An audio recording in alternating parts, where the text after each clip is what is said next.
thank you, smart regulation, job creation, and other fundamentals of economic growth. This bipartisan work has continued in Congress. He is a member of the Bipartisan Working Group and the Problem Solvers Caucus. He serves as the vice chair of the House New Democrat Coalition and is a member of the House Appropriations Committee. Please join me in welcoming Congressman Derek Kilmer.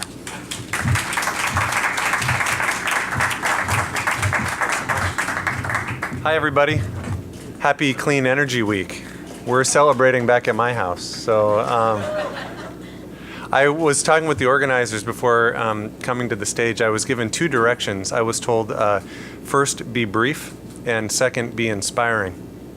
And I know these days when you think of brevity and inspiration, you think Congress.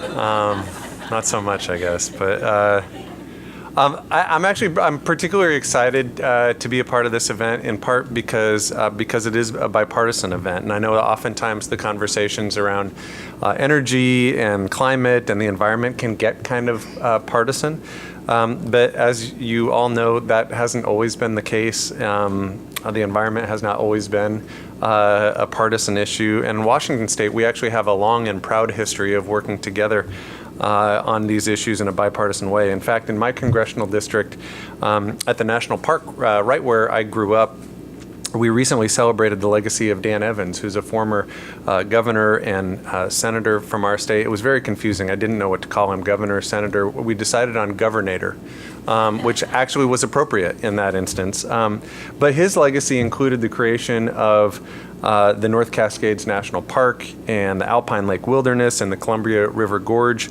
National Scenic Area, which for millions of Dave Matthews Band fans was awesome. And in recognition of his work, we dedicated the Dan Evans Wilderness Area in Olympic National Park. Another great leader from our area, from Washington State, is Bill Ruckelshaus, who was the very first head of the Environmental Protection Agency under President Nixon. And one of his big acts was to ban DDT, which was one of the principal reasons that we've seen the bald eagle brought back from the brink of extinction. And I mention this because it reminds us of that environmental issues aren't about Democrats or Republicans, they're about Americans, and they're about the legacy that we pass on to our kids. I was elected to Congress in 2012. Which is shorthand for "it's not my fault yet." But one of my priorities was really to find ways to partner with Republicans on issues that have been brought up because of climate change. In my view, if we can put aside some of the political debates about the causes of climate change, it actually gives us an opportunity to focus on dealing with some of the real-world impacts we're seeing. So I'll give you some examples. It's why we've been able to actually work with Democrats and Republicans in Congress on challenges like the increased wildfires that are really having an impact on air quality and threatening our communities. We're seeing that in Washington State. This is the first year I can remember where outdoor recess got canceled at my kid's school because air quality was so bad because of wildfires. Ocean acidification is a big deal that is impacting our shellfish growers.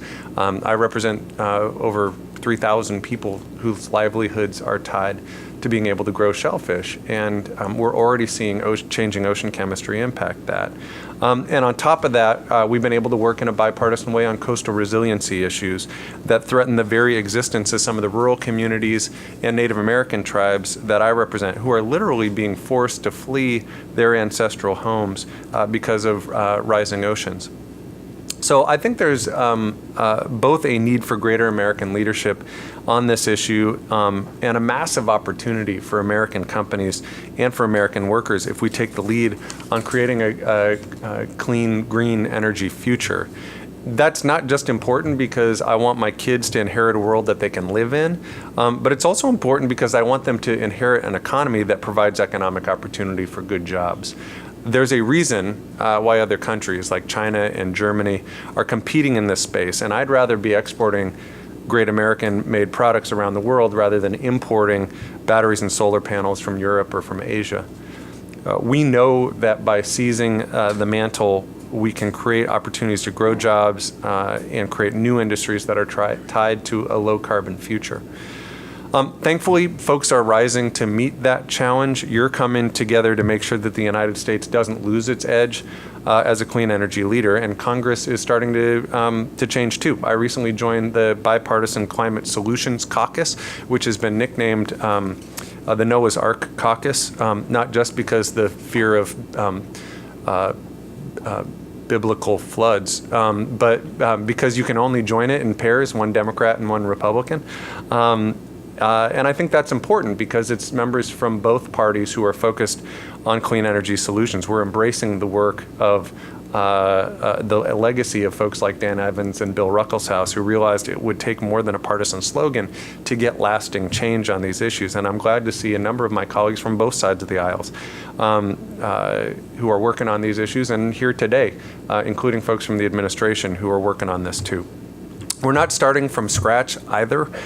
Existing investments have actually pushed us in the right direction and made sure that our competitors won't eat our lunch. Renewable tax credits have sparked a clean energy boom. How big a boom? Well, they helped the clean energy sector generate $200 billion in annual revenues. That's led to 2.7 million Americans getting a job. Employment in the solar sector has increased 123% since 2010. Now, we can't let our foot off the gas pedal, and those tax credits need to be extended so investors have certainty so that they can make investments in long-term projects. The Department of Energy's ARPA-E program is another example of that. It is critical and it shouldn't be eliminated.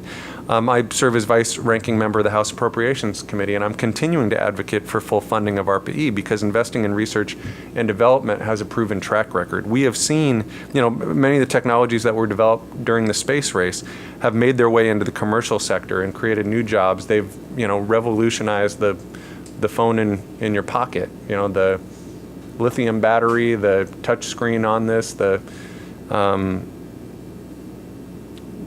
internet that helps you find a delicious Thai restaurant to go have dinner, and the GPS system that helps you navigate your way there. All of the basic technologies, all the basic research for those technologies was funded by the exact same venture capitalist, Uncle Sam.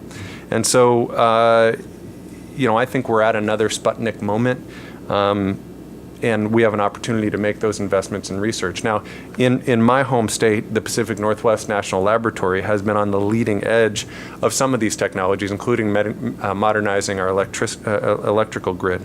This is a big deal because updating our grid can lower our utility bills for businesses and for homeowners.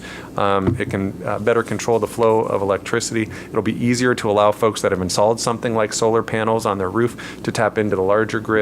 And we'll see fewer outages as providers will be more able to more immediately target when someone's having a problem. The Pacific Northwest National Lab has been on the leading edge of supporting these advances in reliability and resilience and security. They also did a demonstration project on the Olympic Peninsula where I grew up that paved the way for the Pacific Northwest Smart Grid Demonstration Project, which showed we could have a true 21st century electric grid on a large scale. They're doing other cool stuff too. They're doing amazing investments around algae research. I'm now the co-chair of the Congressional Algae Caucus, which our meetings are super gross. I'd rather not talk about it. But I mention that because national labs like the Pacific Northwest National Lab are doing amazing things to try to drive that innovation forward, whether it be on putting cleaner energy vehicles on our roads, to dealing with the smart energy grid, to doing cool and somewhat gross research around algae. Folks at PNNL are pioneering new approaches to energy. Our Congress needs to have the ambition to match them. We need to set tangible goals. We need to make sure that we take these conversations out of buildings and like this and into the halls of Congress. I sponsored a House resolution that's focused on reducing emissions over time, reducing emissions by 50% by 2030, because if we're going to build a map, we need to have a destination for where we want to go.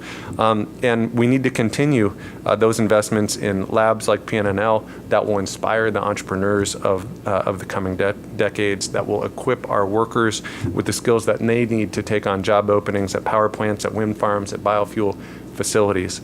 we have an amazing opportunity in front of us, and I am hopeful that we can make progress together.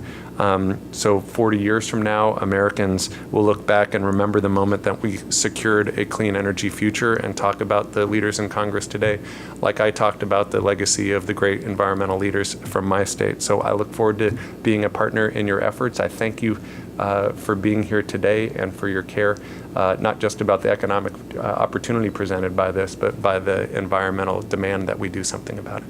Thanks, everybody.